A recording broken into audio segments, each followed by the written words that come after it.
In this video, I'm going to ask that you ponder the question if we are headed towards digital authoritarianism and censorship, as many internet experts, academics, Google, and civil liberty groups have warned that we may be headed towards the blocking of legitimate content and censorship, as well as violate Canadians' constitutional and privacy rights. I love the internet. It has always been a free and open place to share freedom of thought and expression, and I'd like it to be left that way.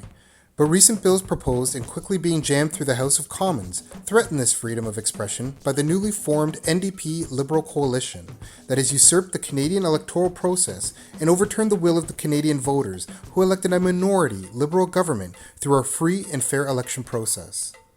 Bill C-11 is a way of the government using the CRTC to control and regulate our data feeds on social media platforms. Specifically in this bill, the CRTC can force platforms to manipulate algorithms to prioritize and deprioritize whatever Canadian content they see fit.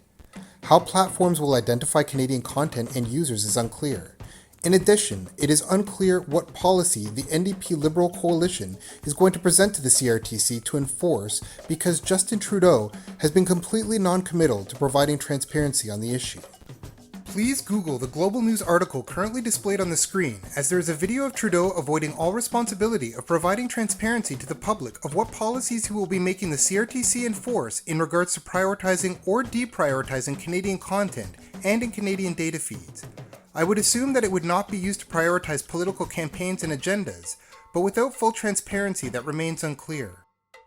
Now moving on to Bill C-36.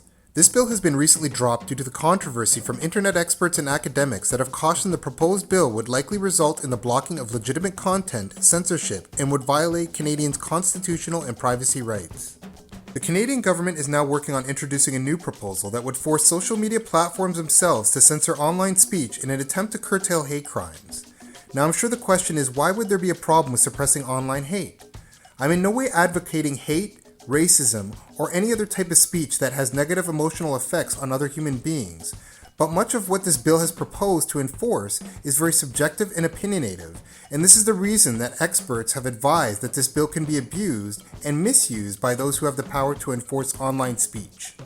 A multitude of experts in a revised report from the U.S. Department of Commerce done in 2021 concluded that there is zero connection to online communication and hate crimes.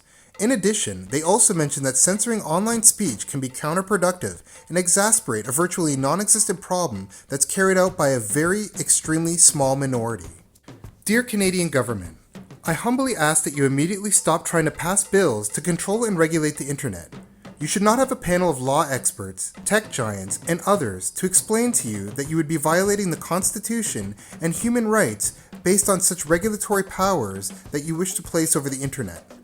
Perhaps if we leave regulation control of the internet to you, our government, we would never see stories of our involvement in Yemen and the atrocities being carried out with the assistance of the Canadian government. And instead, we will only see the war in Ukraine on a daily basis and how compassionate we are to war-torn countries. We cannot leave internet control to you, our government, as there is an enormous amount of conflict of interest.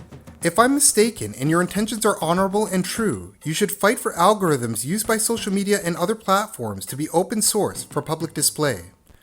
We also need to gear towards blockchain technology and more specifically decentralization, where these platforms have no central source of control and manipulation. These solutions would provide full transparency and complete accountability, which is what the public desires and deserves.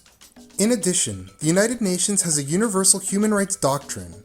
We need to create a similar doctrine for universal digital rights, in which basic online liberties and freedoms are clearly written out and respected by all governments and members of the United Nations towards their people.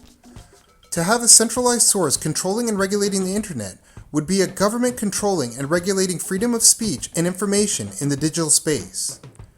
To conclude, dear Canadian government, please stop trying to amend the Human Rights Act, control the internet, and please leave it as the free space it is to share ideas, news, thoughts, and data, instead of having a government overseer who will use their opinion or judgment on what people can see, say, or do online. Sincerely yours, just another human being.